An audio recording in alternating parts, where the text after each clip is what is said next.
കർമ്മം ചെയ്യുക നമ്മുടെ ലക്ഷ്യം, കർമ്മഫലം തരും ഈശ്വരനല്ലോ.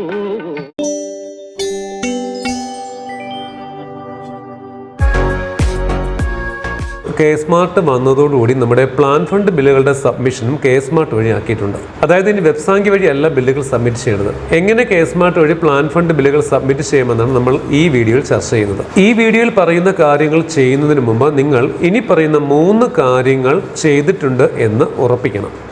അതിലൊന്ന്, fund bank account mapping complete ആക്കിയിരിക്കണം.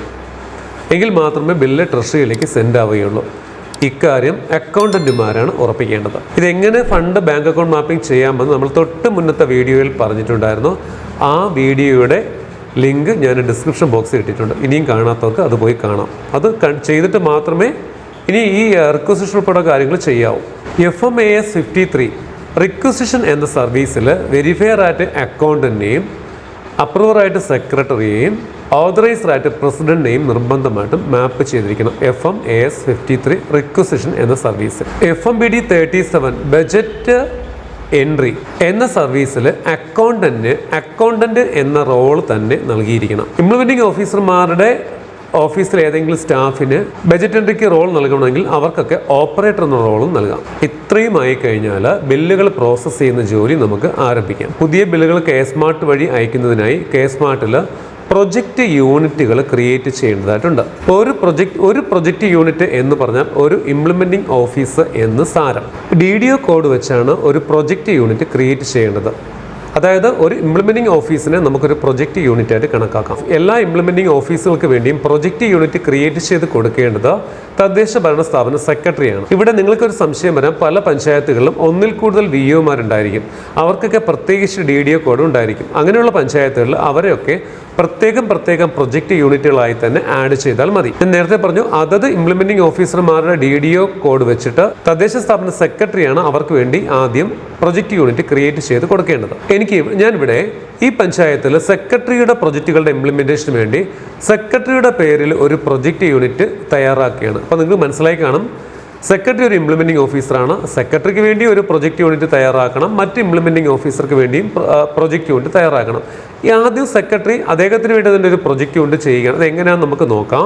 അതിനായിട്ട് സെക്രട്ടറി ലോഗിനിലെ HRMS നിന്നും പ്രൊജക്റ്റ് യൂണിറ്റ് എന്ന കാർഡിൽ നിന്നും പ്രൊജക്റ്റ് യൂണിറ്റ് ക്രിയേഷൻ സെലക്ട് ചെയ്തു. ഇപ്പോൾ ലഭിക്കുന്ന സ്ക്രീനിലെ വലതുവശത്തെ ആഡ് പ്രൊജക്റ്റ് യൂണിറ്റ് ക്ലിക്ക് ചെയ്തു. ഏത് നിർവഹണ ഉദ്യോഗസ്ഥന്റെ ഓഫീസിന് വേണ്ടിയാണോ പ്രൊജക്റ്റ് യൂണിറ്റ് ഉണ്ടാക്കുന്നത് അദ്ദേഹത്തിന്റെ DDO കോഡ്, അതായത് 10 ലെറ്ററുള്ള DDO കോഡ് കൊടുത്തു. ഡിപ്പാർട്ട്മെന്റ് എന്ന ഭാഗത്ത് ആരുടെ പ്രൊജക്റ്റ് യൂണിറ്റ് ആണോ നമ്മൾ തയ്യാറാക്കാൻ പോകുന്നത് അവരുടെ വകുപ്പ് നൽകണം. ഇവിടെ ഞാൻ തൽക്കാലം സെക്രട്ടറിയുടെ പ്രൊജക്റ്റ് യൂണിറ്റ് ആണ് ചെയ്യുന്നത്. ഒരു കാര്യം നിങ്ങൾ മനസ്സിലാക്കേണ്ടത്, സെക്രട്ടറി, അസിസ്റ്റന്റ് സെക്രട്ടറി ഒഴികെയുള്ള മറ്റ് ഇംപ്ലിമെന്റിംഗ് ഓഫീസർമാർക്ക് പ്രൊജക്റ്റ് യൂണിറ്റ് ചെയ്യുന്നതിന് മുമ്പ് അവരെ അലൈഡ് ഇൻസ്റ്റിറ്റ്യൂഷൻ വഴി കെ സ്മാർട്ടിലേക്ക് മാപ്പ് ചെയ്തിട്ടുണ്ട് എന്ന് ഉറപ്പിച്ചിരിക്കണം. ഞാൻ ഇവിടെ സെക്രട്ടറി ആയതിനാൽ ഞാൻ ഡിപ്പാർട്ട്മെന്റ് ലോക്കൽ സെൽഫ് ഗവൺമെന്റ് കൊടുത്തു, വിങ് ജനറൽ കൊടുത്തു, ഡെസിഗ്നേഷൻ സെക്രട്ടറി നൽകി, ആ നിർവഹണ ഉദ്യോഗസ്ഥന്റെ പോസ്റ്റ് ID സെലക്ട് ചെയ്ത് കൊടുത്തു. ഈ സമയം തന്നെ ആ ഉദ്യോഗസ്ഥന്റെ ഔദ്യോഗിക വിവരങ്ങൾ ചുവടെ കാണിക്കും. യൂണിറ്റ് നെയിം എന്ന ഭാഗത്ത് നമ്മൾ സെലക്ട് ചെയ്യുന്ന പ്രൊജക്റ്റ് യൂണിറ്റിന്റെ പേര് മനസ്സിലാകുന്ന രീതി കൊടുക്കുക. ഇത് ഞാൻ നെടുമ്പാശ്ശേരി സെക്രട്ടറിക്ക് വേണ്ടിയിട്ട് പ്രൊജക്റ്റ് യൂണിറ്റാണ് ചെയ്യുന്നത്. അതുകൊണ്ട് ഞാൻ അതിന്റെ പേര് കൊടുക്കുന്നതും നെടുമ്പാശ്ശേരി ഗ്രാമപഞ്ചായത്ത് സെക്രട്ടറി എന്ന പേരിലാണ്, മനസ്സിലാക്കാൻ എളുപ്പത്തിന്. അത് മലയാളത്തിലും കൂടി കൊടുത്തു. Designated name of implementing officer എന്ന ഭാഗത്ത് നിർവഹണ ഉദ്യോഗസ്ഥന്റെ ഡെസിഗ്നേഷൻ ഇംഗ്ലീഷിലും മലയാളത്തിലും കൊടുത്തു. ഇനി ആഡ് ബട്ടൺ ക്ലിക്ക് ചെയ്യുക. ആഡ് ചെയ്യുമ്പോൾ ഇത് പെൻഡിംഗ് സ്റ്റാറ്റസിലാകും പോകുന്നത്. ഇത് അപ്രൂവ് ചെയ്യുന്നതിന് മുമ്പായി ആവശ്യമെങ്കിൽ ഒന്നുകൂടി പരിശോധിക്കാവുന്നതാണ്.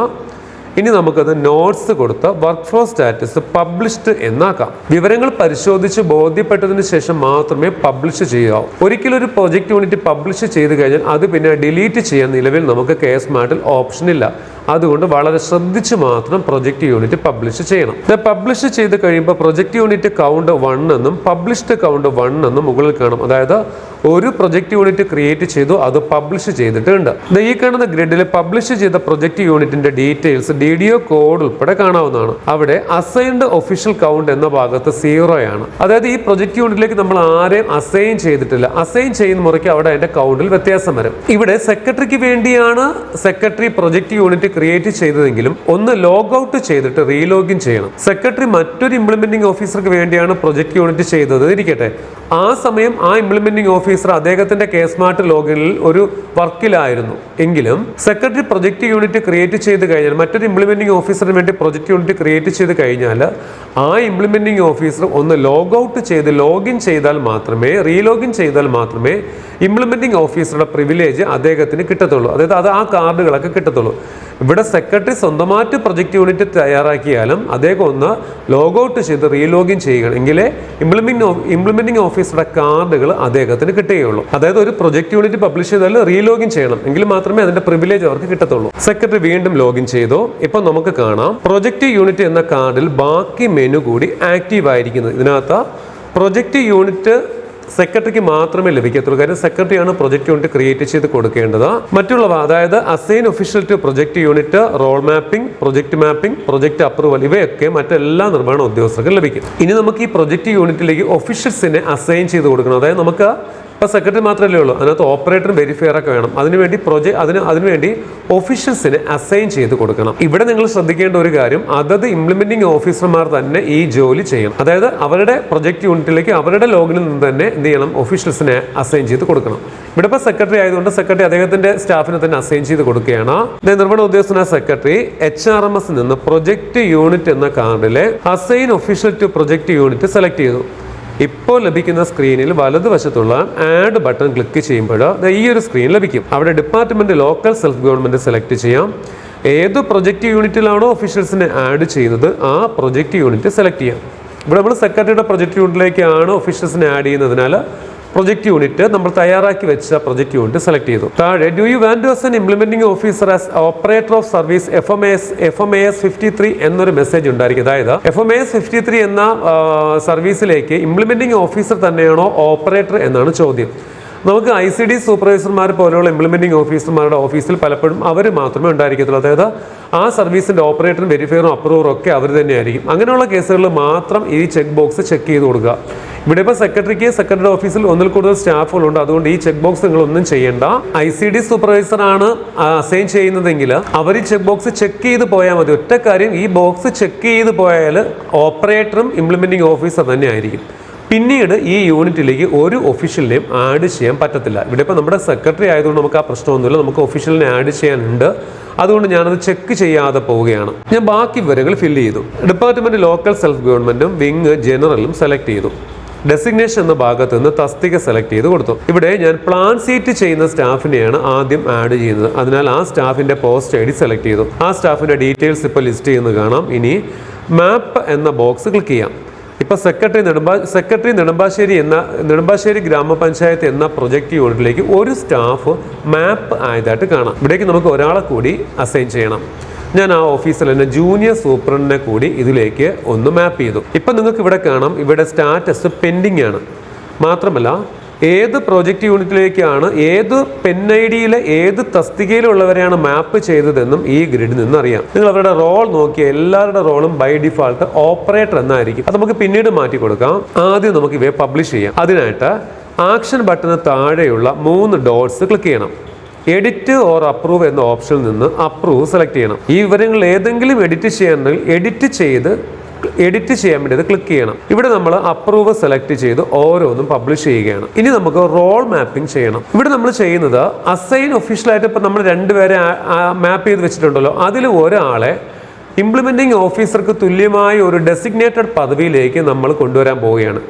ഇത് വലിയ വലിയ പഞ്ചായത്തുകളിലും കോർപ്പറേഷനിലും മുനിസിപ്പാലിറ്റികളിലും മാത്രമേ ആവശ്യമുള്ളൂ. അതായത് ഇംപ്ലിമെന്റിംഗ് ഓഫീസറായ ആളിന് അദ്ദേഹത്തിൻ്റെ ഇംപ്ലിമെന്റേഷൻ സംബന്ധമായ ജോലികൾ റിക്വസിഷൻ തയ്യാറാക്കുന്ന പോലുള്ള ജോലികൾ ഒരാളെ ഏൽപ്പിക്കാൻ വേണ്ടിയാണ്. അതായത് ഇത് വലിയ വലിയ കോർപ്പറേഷനുകളിലും മുനിസിപ്പാലിറ്റികളിലും മാത്രം ആവശ്യമുള്ള സംഗതിയാണ്. പഞ്ചായത്തുകളിൽ ഇതിൻ്റെ ആവശ്യമില്ലെങ്കിലും ഇതെങ്ങനെ ചെയ്യുമെന്ന് ഞാൻ കാണിച്ചു തരാം. ഒരു സ്റ്റാഫിനെ മാത്രമേ ഇങ്ങനെ റോൾ മാപ്പ് ചെയ്യാൻ കഴിയുകയുള്ളൂ. ഓക്കെ, ഞാൻ അതിനായിട്ട് റോൾ മാപ്പിംഗ് സെലക്ട് ചെയ്തു. ഇത് അതത് നിർവഹണ ഉദ്യോഗസ്ഥരാണ് ചെയ്യേണ്ടത് കേട്ടോ. ഇവിടെ സെക്രട്ടറിയുടെ പ്രൊജക്ട് യൂണിറ്റിലാണ് റോൾ മാപ്പിംഗ് ചെയ്യേണ്ടത്. അതിനാൽ സെക്രട്ടറി ലോഗിൻ ചെയ്തു. പ്രൊജക്ട് യൂണിറ്റ് എന്ന കാർഡിൽ നിന്നും റോൾ മാപ്പിംഗ് എന്ന ഈ മെനു എടുക്കുമ്പോൾ ഏത് നിർവഹണ ഉദ്യോഗസ്ഥനാണോ ലോഗിൻ ചെയ്തിരിക്കുന്നത് ആ പ്രൊജക്ട് യൂണിറ്റും നിർവഹണ ഉദ്യോഗസ്ഥൻ്റെ വിവരങ്ങൾ ലിസ്റ്റ് ചെയ്യുന്നുണ്ടാവും. ഇവിടെ അസൈൻ ഡെസിഗ്നേറ്റഡ് ഓഫീസർ എന്ന ഭാഗത്തെ ഒഫീഷ്യൽസ് നെയിം എന്ന ഭാഗത്ത് നിന്ന് ഏത് ഉദ്യോഗസ്ഥനെയാണോ റോൾ മാപ്പ് ചെയ്യേണ്ടത് അത് സെലക്ട് ചെയ്തു താഴെയുള്ള അസൈൻ ക്ലിക്ക് ചെയ്താൽ ഒരു കൺഫർമേഷൻ മെസ്സേജ് ലഭിക്കും. അതിന് അപ്രൂവ് നൽകണം. ഇപ്പം നമുക്ക് ഡെസിഗ്നേറ്റഡ് ഓഫീസർ മാപ്ഡ് സക്സസ്ഫുള്ളി എന്നൊരു മെസ്സേജ് ലഭിക്കുന്നത് കാണാം. അതിന്റെ സ്റ്റാറ്റസ് പബ്ലിഷ്ഡ് ആയതായിട്ടും കാണാം. ഇങ്ങനെ ഒരു ഓപ്ഷൻ ഉണ്ടെന്ന് നിങ്ങളെ ബോധ്യപ്പെടുത്താൻ വേണ്ടി മാത്രമാണ് ഞാനിത് കാണിച്ചത്. പഞ്ചായത്തിൽ നമ്മളിത് ചെയ്യേണ്ടതില്ല. ആക്ച്വലി ഈ പഞ്ചായത്തിൽ അതിൻ്റെ ആവശ്യമില്ല. ഞാനതുകൊണ്ട് ഈ മാപ്പ് ചെയ്ത ആളിനെ ഞാൻ അങ്ങ് ഡീലിങ്ക് ചെയ്ത് കളയാം. നോക്കി അവിടെ ഡീലിങ്കിന് താഴെയുള്ള ഡിലീറ്റിൽ ക്ലിക്ക് ചെയ്യുന്നതോടെ ഈ റോൾ മാപ്പിംഗ് അങ്ങ് ഡിലീറ്റ് ആയിക്കോളും. ഇപ്പൊ നമ്മൾ 3 കാര്യങ്ങളാണ് സെക്രട്ടറിയുടെ ലോഗിൽ ചെയ്ത്. ഒന്നാമത്തത് ഒരു പ്രൊജക്റ്റ് യൂണിറ്റ് ക്രിയേറ്റ് ചെയ്തു, അതിലേക്ക് 2 ഒഫീഷ്യൽസിനെ അസൈൻ ചെയ്തു, പിന്നീട് അതിലേക്ക് റോൾ മാപ്പ് ചെയ്തു. അവിടെ ആവശ്യമില്ലാത്തതുകൊണ്ട് ആ റോൾ മാപ്പ് നമ്മൾ ഡിലീറ്റ് ചെയ്യുകയും ചെയ്തു. ഈ 3 കാര്യങ്ങൾ ഇപ്പോൾ ചെയ്തിട്ടുണ്ട്. ഇത്രയും മനസ്സിലായി കാണുമെന്ന് വിചാരിക്കുന്നു. ഇനി നമുക്ക് 2025-26 സുലേഖയിലുള്ള അപ്രൂവ്ഡ് സ്റ്റാറ്റസിലുള്ള പ്രോജക്റ്റുകളുടെ ബജറ്റ് എൻട്രി നടത്തണം. ബജറ്റ് എൻട്രി പൂർത്തിയായെങ്കിൽ മാത്രമേ നമുക്ക് ആ പ്രോജക്റ്റിന്റെ പുറത്തുള്ള മറ്റ് കാര്യങ്ങളൊക്കെ ചെയ്യാൻ കഴിയത്തുള്ളൂ. പുതിയ പ്രോജക്റ്റ് ആണെങ്കിലും സ്പിൽ ഓവർ പ്രോജക്റ്റ് ആണെങ്കിലും അവയുടെ സ്റ്റാറ്റസ് അപ്രൂവ്ഡ് എന്ന് ആയിരിക്കണം. ഇത് പ്രത്യേകം ഓർത്തോളണം. പ്രോജക്റ്റുകളുടെ ബജറ്റ് എൻട്രി എന്നാൽ പ്രോജക്റ്റുകളെ ബജറ്റുമായിട്ട് ലിങ്ക് ചെയ്യുന്ന ഒരു പ്രോസസ്സ് എന്ന് മാത്രമേ ഉള്ളൂ. ഓൾറെഡി നമ്മൾ നോൺ പ്ലാൻ ബജറ്റ് ചെയ്ത് നമ്മൾ വെച്ചിട്ടുണ്ട്. അല്ലെ, അക്കൗണ്ടന്റുമാർ നോൺ പ്ലാൻ ബജറ്റ് ചെയ്ത് വെച്ചിട്ടുണ്ട്. അതിലേക്ക് ഇപ്പം പ്ലാൻ ബജറ്റ് കൂടി നമ്മൾ ചെയ്യുകയാണ്. ഇവിടെ അക്കൗണ്ടന്റ് തന്നെ ഈ ജോലി ചെയ്യണമെന്ന് യാതൊരു നിർബന്ധവുമില്ല. എല്ലാ ഇംപ്ലിമെന്റിംഗ് പ്രോജക്റ്റ് യൂണിറ്റ് ക്രിയേറ്റ് ചെയ്ത എല്ലാ ഇംപ്ലിമെന്റിംഗ് ഓഫീസർമാർക്കും ഈ പ്രിവിലേജ് കിട്ടും. ഇനി അവരുടെ ഓഫീസിൽ ഏതെങ്കിലും സ്റ്റാഫിനെ ഓപ്പറേറ്ററായിട്ട് ആഡ് ചെയ്താൽ അവർക്ക് കിട്ടും. അക്കൗണ്ടന്റോ പ്ലാൻ സീറ്റോ തന്നെ ഇത് ചെയ്യണമെന്ന് യാതൊരു നിർബന്ധവുമില്ല. ഒരു കാര്യം കൂടി മനസ്സിലാക്കുക, നമ്മൾ പ്രൊജക്റ്റ് യൂണിറ്റ് ക്രിയേറ്റ് ചെയ്ത് പബ്ലിഷ് ചെയ്തല്ലോ. ഇത് പബ്ലിഷ് ചെയ്യുമ്പോൾ തന്നെ FMBD 13N budget integration, FMAS 53 requisition എന്നീ സർവീസുകളിൽ ഇംപ്ലിമെന്റിംഗ് റോളിൽ ആ ഇംപ്ലിമെന്റിംഗ് ഓഫീസർ ഓട്ടോമാറ്റിക്കലി മാപ്പ് ചെയ്യപ്പെടും. അതുകൊണ്ട് അവർക്ക് വേണമെങ്കിൽ നമ്മൾ പ്രത്യേകിച്ച് റോളൊന്നും കൊടുത്തില്ലെങ്കിലും ഇംപ്ലിമെന്റിംഗ് ഓഫീസർമാർക്ക് എന്ത് ചെയ്യാം, ബജറ്റ് എൻട്രി ചെയ്യാം. ഞാനിവിടെ പറഞ്ഞ പോലെ നിങ്ങൾക്ക് വേണമെങ്കിൽ എയുടെ ഒക്കെ ഓഫീസുകളിൽ ശരിക്കും വർക്ക് ഉണ്ടായിരിക്കും. ആ ഓഫീസിനകത്ത് ഒരാളിനെ ഓപ്പറേറ്ററായിട്ട് ബജറ്റിലേക്ക് മാപ്പ് ചെയ്താൽ അവർക്ക് എന്ത് ചെയ്യാം, എയുടെ പ്രൊജക്റ്റുകളുടെ എൻട്രി അവർക്ക് തന്നെ ചെയ്യാം. ഏത് ഇംപ്ലിമെന്റിംഗ് ഓഫീസർ ലോഗിലിങ്ങനെ നമുക്ക് ചെയ്യാം. ഇവിടെ ഞാൻ തൽക്കാലം സെക്രട്ടറിക്ക് വേണ്ടി അക്കൗണ്ടന്റ് പ്ലാൻ ബജറ്റ് എൻട്രി വരുത്തുന്ന വിധമാണ് പറയാൻ പോകുന്നത്. ഓക്കെ, ഒന്നുകൂടി പറയുന്നു. FMBD 37 എന്ന സർവീസിൽ അക്കൗണ്ടന്റ് എന്ന റോള് മാപ്പ് ചെയ്തിട്ടുണ്ട് എന്ന് ഉറപ്പിച്ചിട്ട് വേണം ഇത് ചെയ്യാൻ. സുലേഖയിൽ അപ്രൂവ്ഡ് സ്റ്റാറ്റസിലുള്ള പ്രൊജക്റ്റുകളാണ് ഇവിടെ ലിസ്റ്റ് ചെയ്യുന്നതെന്ന് പറഞ്ഞു.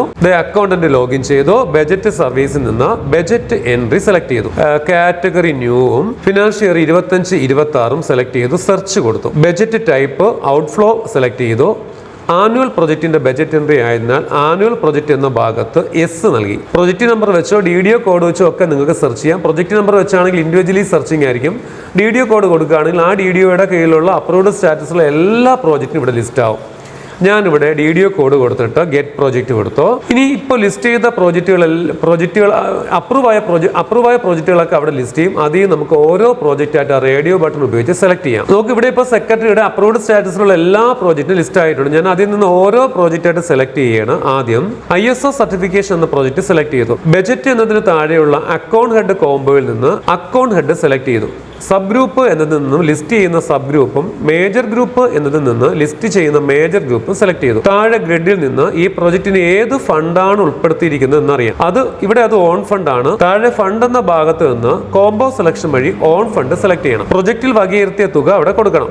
ആഡ് ബട്ടൺ ക്ലിക്ക് ചെയ്യുക. അഡീഷണൽ ഡീറ്റെയിൽസ് എന്ന ഭാഗത്ത് വാർഡിലെ വിവരങ്ങൾ നൽകിയ ശേഷം നമ്മൾ മുമ്പ് ബജറ്റ് എൻട്രി ചെയ്ത പോലെ category, mission, functional group, function, standing committee ഇവയൊക്കെ കൊടുക്കാം. നമ്പർ ഓഫ് ബെനിഫിഷ്യറി എന്ന് പറയുന്ന ഭാഗത്ത് പ്രൊജക്റ്റിനകത്ത് എന്തെങ്കിലും ബെനിഫിഷ്യറി പറഞ്ഞിട്ടുണ്ടെങ്കിൽ അത് കൊടുക്കാം. ബെനിഫിഷ്യറിക്ക് ആനുകൂല്യം നൽകുന്ന പ്രൊജക്റ്റ് അല്ലെങ്കിൽ ഈ ഭാഗം ഫില്ല് ചെയ്യാതെയും പോകാം. ബജറ്റ് നെയിം ഇംഗ്ലീഷിലും മലയാളത്തിലും നൽകി സേവ് ചെയ്യാം. സബ്മിറ്റ് ചെയ്യരുത്. ഇവിടെ പ്രൊജക്റ്റിന് ബജറ്റ് എൻട്രി ചെയ്ത് സേവ് ചെയ്യുമ്പോൾ തന്നെ ഈ പ്രൊജക്റ്റിന് എഗെയിൻസ്റ്റ് ആയിട്ട് ഇതിന്റെ ഇംപ്ലിമെന്റേഷന് വേണ്ടി ഒരു ഫയൽ അതത് നിർമ്മാണ ഉദ്യോഗസ്ഥന്റെ ലോഗിനിലെ ഇൻബോക്സിൽ ഇപ്പോൾ എറേസ് ചെയ്ത് വന്ന് കിടപ്പുണ്ടായിരിക്കും. അതിലാണ് നമ്മൾ ക്ലെയിമും റിക്വസിഷനും ഒക്കെ ചെയ്യുന്നത്. അപ്പോൾ ഓരോ പ്രോജക്റ്റിന്റെ ബജറ്റ് എൻട്രി പൂർത്തിയാകുമ്പോഴും അത്രയും ഫയലുകൾ അതത് ഇംപ്ലിമെന്റിംഗ് ഓഫീസർ ലോഗിനിൽ കിട്ടിക്കൊണ്ടിരിക്കും. ഇവിടെ ഇപ്പോൾ നമ്മൾ ഒരു ഫണ്ടുള്ള പ്രൊജക്റ്റിന്റെ എൻട്രിയാണ് കാണിച്ചത്. ചില മിക്കവാറും ഇംപ്ലിമെന്റിംഗ് ഓഫീസർമാർക്ക് ഒന്നിൽ കൂടുതൽ ഫണ്ട് ക്ലബ്ബ് ചെയ്തായിരിക്കും പ്രൊജക്റ്റ് വെച്ചിരിക്കുന്നത്.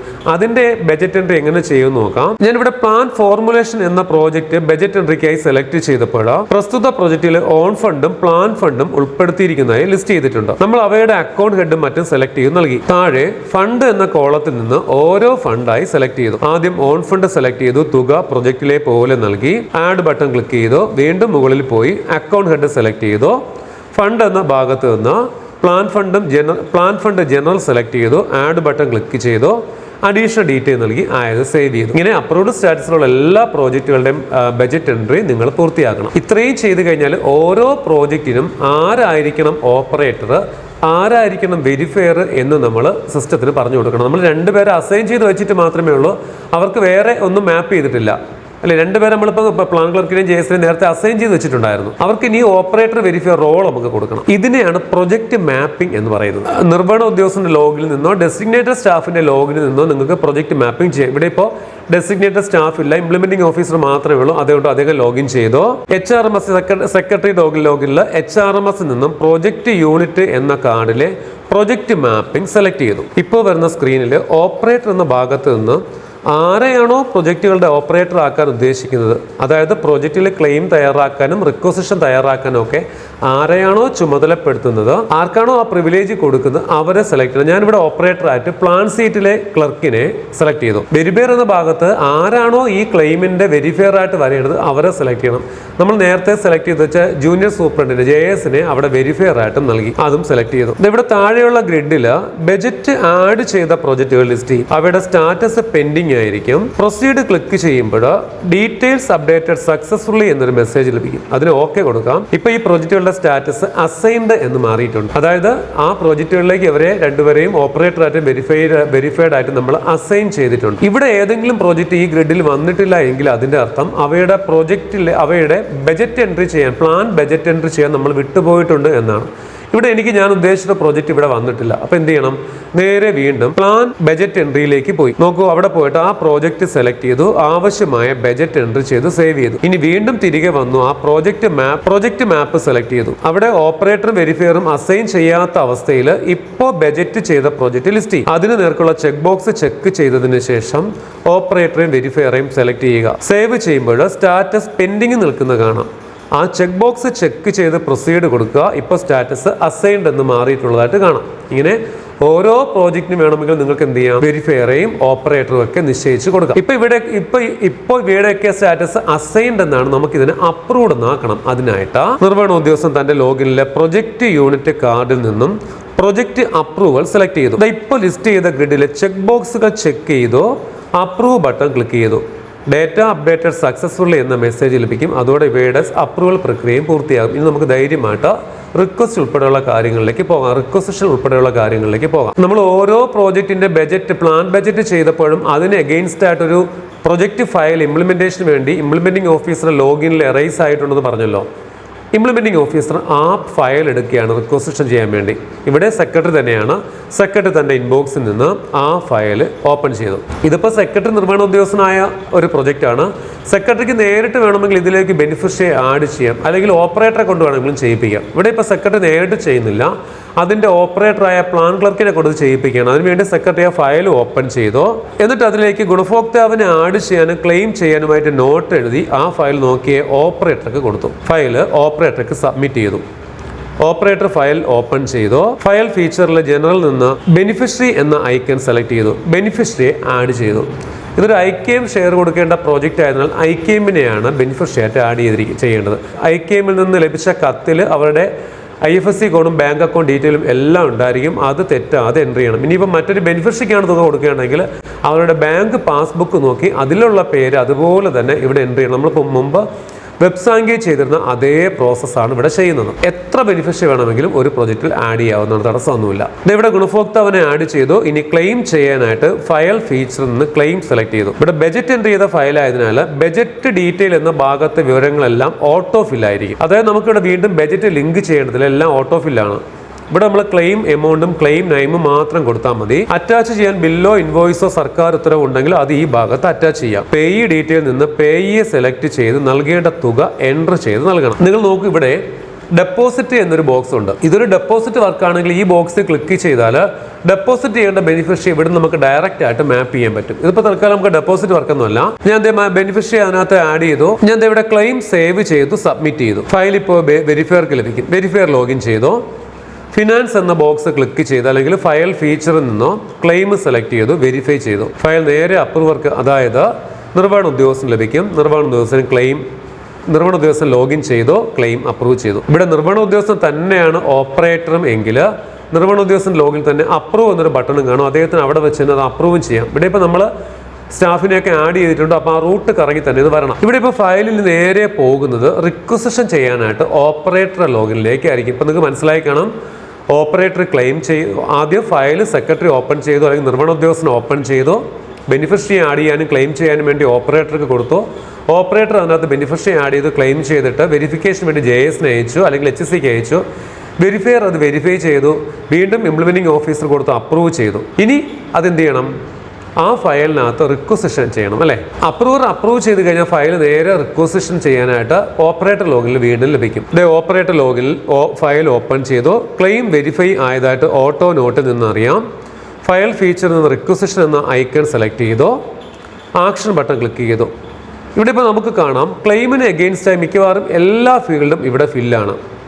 ബിൽ ടൈപ്പ് എന്ന ഭാഗത്ത് supplier bill, work bill, other ഇങ്ങനെ 3 ഓപ്ഷൻ ഉണ്ട്. നമ്മൾ ഈ ഗുണഭോക്തൃ പ്രോജക്റ്റുകൾ കൊടുക്കുമ്പോഴും മറ്റ് സേവന പ്രോജക്റ്റുകൾ കൊടുക്കുമ്പോഴും അതർ സെലക്ട് ചെയ്താൽ മതി. ഓക്കെ. വർക്ക് ബില്ല് കൊടുക്കുമ്പോഴും സപ്ലയർ ബില്ല് കൊടുക്കുമ്പോഴും അവിടെ അത് സെലക്ട് ചെയ്യുമ്പോൾ BDS എന്നൊരു ഓപ്ഷൻ കൂടി ഇടത് സൈഡ് വരും. അത് ഈ നമ്മുടെ ട്രഷറി ബാനൊക്കെ ഉള്ള സമയത്ത് സെലക്ട് ചെയ്യണമെന്ന് ഇപ്പോഴും അതിനെക്കുറിച്ച് ആലോചിച്ച് നിങ്ങൾ ടെൻഷൻ അടിക്കേണ്ട. ഇവിടെ ഇപ്പം ഞാൻ തൽക്കാലം ബില്ലെന്നുള്ള ഭാഗത്ത് അതർ എന്നാണ് കൊടുത്തത്. ഈ ബില്ല് റിക്കവറി ഉണ്ടെങ്കിൽ മാത്രം താഴെയുള്ള റിക്കവറി ക്ലിക്ക് ചെയ്താൽ മതി. നിങ്ങൾ അതർ ക്ലിക്ക് ചെയ്യുമ്പോൾ തന്നെ താഴെ ഡെബിറ്റ് ഹെഡും എമൗണ്ടും ലിസ്റ്റ് ചെയ്യും. ഡെബിറ്റ് ഹെഡ് സെലക്ട് ചെയ്ത് കൊടുക്കുക, തുകയും നൽകുക.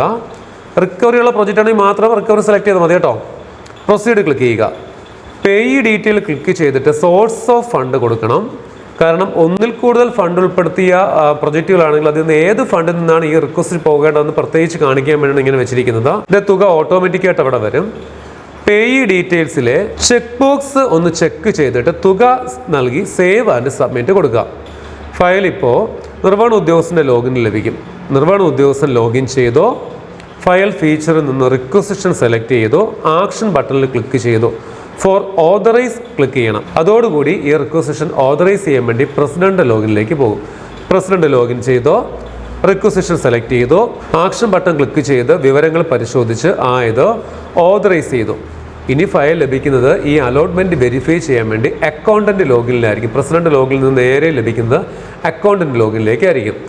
അക്കൗണ്ടന്റ് ലോഗിൻ ചെയ്തോ ഫയൽ ഫീച്ചറിൽ നിന്ന് റിക്വസിഷൻ അലോട്ട്മെന്റ്, ശ്രദ്ധിക്കണം, റിക്വസിഷൻ അലോട്ട്മെന്റ് എന്ന ഐക്കൺ സെലക്ട് ചെയ്യണം. ആക്ഷൻ ബട്ടൺ ക്ലിക്ക് ചെയ്തു. അലോട്ട്മെന്റ് വെരിഫൈ ചെയ്തു. ഫയൽ നേരെ അലോട്ട്മെന്റ് അപ്രൂവലിനായിട്ട് സെക്രട്ടറിക്ക് പോകും. സെക്രട്ടറി ലോഗിൻ ചെയ്തു. ഫയൽ ഫീച്ചറിൽ നിന്ന് റിക്വസിഷൻ അലോട്ട്മെന്റ് സെലക്ട് ചെയ്തു. അലോട്ട്മെന്റ് അപ്രൂവ് ചെയ്തു. ഇനി ഈ ഫയൽ നിർവ്വഹണ ഉദ്യോഗസ്ഥനാണ് പോകുന്നത്. ഇവിടെ നിർവ്വഹണ ഉദ്യോഗസ്ഥൻ സെക്രട്ടറി ഒരാൾ തന്നെ ആയതുകൊണ്ട് അദ്ദേഹത്തിൻ്റെ ലോഗിൽ തന്നെ ഈ ഫയൽ ലഭിക്കും. ഇവിടെ നിങ്ങൾക്ക് കൺഫ്യൂഷൻ പറഞ്ഞൊരു കാര്യം, മുമ്പ് നമുക്ക് അലോട്ട്മെന്റ് പ്രസിഡന്റും കൂടി വെബ്സാങ്കിൽ ലഭിക്കുമായിരുന്നു. ഇപ്പോഴും അത് ലഭിക്കുന്നില്ല. കാരണം ഓൾറെഡി പ്രസിഡന്റ് ഒരിക്കലും റിക്വസ്റ്റ് കാണുന്നത് കൊണ്ട് രണ്ടാമത് അലോട്ട്മെന്റിന്റെ അപ്രൂവ് ചെയ്യാനുള്ള പ്രിവിലേജ് സെക്രട്ടറിക്ക് മാത്രമേ നൽകിയിട്ടുള്ളൂ. ഓക്കെ. സെക്രട്ടറി അലോട്ട്മെന്റ് അപ്രൂവ് ചെയ്താൽ ഇനി ബില്ല് ജനറേറ്റ് ചെയ്യാൻ വേണ്ടി വീണ്ടും ഇംപ്ലിമെന്റിംഗ് ഓഫീസർ ലോഗിനിൽ ഫയൽ കിട്ടും. ഇംപ്ലിമെന്റിംഗ് ഓഫീസർ ലോഗിൻ ചെയ്തോ ഫയൽ ഫീച്ചറിൽ നിന്ന് ബില്ല് ജനറേറ്റ് എന്ന ഐക്കൺ സെലക്ട് ചെയ്തു. അതിൽ ആക്ഷൻ ബട്ടണിൽ ക്ലിക്ക് ചെയ്തു. ജനറേറ്റ് ബില്ല് ക്ലിക്ക് ചെയ്യണം. ഇനി ബില്ല് ട്രഷറിയിലേക്ക് അയക്കാനായിട്ട് ഫയൽ ഫീച്ചറിലെ ബിൽ സെൻഡ് എന്നത് ക്ലിക്ക് ചെയ്യുന്നു. ആക്ച്വലി ബിംസിലേക്കാണ് ബില്ല് പോകുന്നത്. ബിംസിലേക്ക് ബില്ല് അയക്കുന്നതിന് മുമ്പ് അതിൻ്റെ ബില്ലിൻ്റെയും പ്രൊസീഡിങ്സിൻ്റെയും PDF എടുത്തൊന്ന് ചെക്ക് ചെയ്യണം. PDF പ്രിൻ്റ് എടുത്ത് ചെക്ക് ചെയ്യണം. ഇവിടെ പ്രൊസീഡിങ്സ് ഉൾപ്പെടെ ബെനിഫിഷ്യറിയുടെ പേര് വരുന്ന രീതിയിലാണ് ചെയ്തിരിക്കുന്നത്. ഓക്കെ. സെൻഡ് ബില്ല് ക്ലിക്ക് ചെയ്യണം. ബിൽ സെൻഡ് സക്സസ്ഫുള്ളി എന്ന മെസ്സേജ് ലഭിക്കും. ഇത് കഴിയുമ്പോൾ ഫയൽ ഓപ്പറേറ്റർ ലോഗിനിലേക്ക് പോകും. പാർട്ട് ബില്ലാണെങ്കിൽ ഈ ഫയലിൽ തന്നെ ഇനിയുള്ള ക്ലെയിമുകൾ റിക്വസ്റ്റുകളൊക്കെ ഇനിയും ചെയ്യാം. ഫൈനൽ ബില്ലാണെങ്കിൽ ആവശ്യമായ രേഖകളൊക്കെ ലഭിച്ചു കഴിഞ്ഞാൽ ഫയൽ ഡിസ്പോസ് ചെയ്ത് കളയുകയും ചെയ്യാം. ഓക്കെ. ഇതിപ്പോൾ ട്രഷറിയിൽ നിന്ന് മാറേണ്ട ബില്ലായതിനാൽ നേരെ ബിംസിലേക്കാണ് പോയത്. ഇനി ബിംസിലാണ് കാര്യങ്ങൾ ചെയ്യേണ്ടത്. ബിംസിലേക്ക് DDO ലോഗിൻ ചെയ്തോ അവിടെ ബിൽ ഫ്രം ഇന്റഗ്രേറ്റഡ് ആപ്ലിക്കേഷൻ എന്ന ഭാഗത്ത് നമ്മൾ ബിംസിലേക്ക് സെൻഡ് ചെയ്ത ബില്ലുകൾ ലിസ്റ്റ് ചെയ്തിട്ടുണ്ടായിരിക്കും. ബില്ലുകൾക്ക് നേരെയുള്ള ആക്ഷൻ ബട്ടൺ ക്ലിക്ക് ചെയ്ത് നമുക്ക് ആവശ്യമുള്ള ബില്ല് സെലക്ട് ചെയ്യാം. സെൻഡ് ഫോർ അപ്രൂവൽ ക്ലിക്ക് ചെയ്യാം. വരുന്ന കൺഫർമേഷൻ മെസ്സേജിന് സെൻഡ് ക്ലിക്ക് ചെയ്യുക. ഈ ബില്ല് ഇപ്പോൾ DDO അഡ്മിൻ ലോഗിനിലേക്ക് പോകും. ബിംസിലേക്ക് DDO അഡ്മിൻ പ്രവേശിച്ചു. അപ്രൂവൽ മെനുവിൽ നിന്ന് ബില്ല് അപ്രൂവൽ ക്ലിക്ക് ചെയ്തു. ഇപ്പോൾ ബില്ലിൻ്റെ വിവരങ്ങളൊക്കെ ലിസ്റ്റ് ചെയ്യും. ആക്ഷനിലെ ഗോയിൽ ക്ലിക്ക് ചെയ്തു. റിമാർക്ക് കൊടുത്ത് DSC ഇൻസർട്ട് ചെയ്തു. സൈൻ ആൻഡ് അപ്രൂവ് ക്ലിക്ക് ചെയ്യുക. DSC ഉപയോഗിച്ച് സൈൻ ചെയ്യുക. സൈൻഡ് ബില്ലിൻ്റെ പ്രിൻ്റ് ഔട്ട് എടുക്കണം. ഇനി ബിൽ മെനുവിലെ ബിൽ സബ്മിറ്റ് ചെയ്ത് ബില്ല് ട്രഷറിയിലേക്ക് സെൻഡ് ചെയ്യുക. അതോടെ ബില്ല് സെൻഡ് ചെയ്യുന്ന കാര്യങ്ങളൊക്കെ കഴിഞ്ഞു. ഇനി ഒരു കാര്യം, ഈ പ്രൊജക്റ്റ് ഓൺ ഫണ്ട് പ്രൊജക്റ്റ് ആയിരുന്നുവെങ്കിൽ, ഓൺ ഫണ്ട് എന്ന് പറഞ്ഞാൽ നമ്മുടെ തനത് ഫണ്ട് മാത്രമല്ല, ധനകാര്യ കമ്മീഷൻ, ഹെൽത്ത് ഗ്രാൻഡ്, അങ്ങനെയുള്ള എല്ലാ ഗ്രാൻറ്റുകളും ഉൾപ്പെടും. അതിൻ്റെ ബില്ലുകളാണെങ്കിൽ ബില്ല് നേരെ ബിംസിലല്ല പോകുന്നത്, പകരം ഓൺ ഫണ്ട് പേയ്മെൻറ്റിന് വേണ്ടി അക്കൗണ്ടന്റ് ലോഗിനിലേക്കായിരിക്കും പോകുന്നത്. ഇങ്ങനെയുള്ള ബില്ലുകൾ പേയ്മെൻറ്റ് ഓർഡർ, പേയ്മെൻറ്റ് എന്നീ ഐക്കണുകൾ ഉപയോഗിച്ച് നമുക്ക് ഒന്നും ചെയ്യാൻ കഴിയത്തില്ല. പകരം അക്കൗണ്ടന്റ് ലോഗിനിൽ ഓൺ ഫണ്ട് പേയ്മെൻറ്റ് സെലക്ട് ചെയ്താണ് ഇതിൻ്റെ പേയ്മെൻറ്റ് ചെയ്യേണ്ടത്. അതിനു മുമ്പ് ചെക്ക് എഴുതൽ, ഗ്രാമസ്വരാജിലെ കാര്യങ്ങളൊക്കെ ചെയ്തിട്ട് വേണം ആ പ്രോസസ്സ് ചെയ്യാൻ. അതൊക്കെ നമുക്ക് ഡീറ്റെയിൽ ആയിട്ട് മറ്റൊരു വീഡിയോയിൽ നോക്കാം. ഇനി ഒരു കാര്യം കൂടി പറഞ്ഞു നിർത്താം. റിക്വസിഷനിൽ ഒന്നിൽ കൂടുതൽ ഫണ്ടുകൾ വേണമെങ്കിൽ സെലക്ട് ചെയ്യാമെന്ന് പറഞ്ഞല്ലോ. അങ്ങനെ സെലക്ട് ചെയ്യുമ്പോൾ അക്കൗണ്ടന്റ് ലോഗിനിൽ റിക്വസിഷൻ അലോട്ട്മെന്റ് എന്ന് പറയുന്ന ഭാഗത്ത് ഇപ്പോൾ ലിസ്റ്റ് ചെയ്യും. അതിൽ നിന്ന് നമുക്ക് ഓരോന്നായിട്ട് സെലക്ട് ചെയ്യാം. അങ്ങനെ മൾട്ടിപ്പിൾ ഫണ്ട് വരുന്നതൊക്കെ നമുക്ക് മറ്റൊരു വീഡിയോയിൽ നോക്കാം. ഇപ്പോൾ ഒരു ഫണ്ട് വരുന്ന ഒരു ബില്ല്, ട്രഷറിയുടെ ബില്ല് എങ്ങനെ ട്രഷറിയിലേക്ക് സ്മാർട്ട് വഴി സെൻഡ് ചെയ്യുമെന്ന് മനസ്സിലാക്കി കാണുമെന്ന് വിചാരിക്കുന്നു. എല്ലാവരും പരമാവധി അടുത്ത ദിവസം തന്നെ ബില്ലുകൾ സെൻഡ് ചെയ്യാൻ ശ്രമിക്കുക. വീഡിയോ ഇഷ്ടമായെങ്കിൽ ഒന്ന് ഷെയർ ചെയ്യുക. മറ്റൊരു വീഡിയോ കാണാം. നന്ദി, നമസ്കാരം.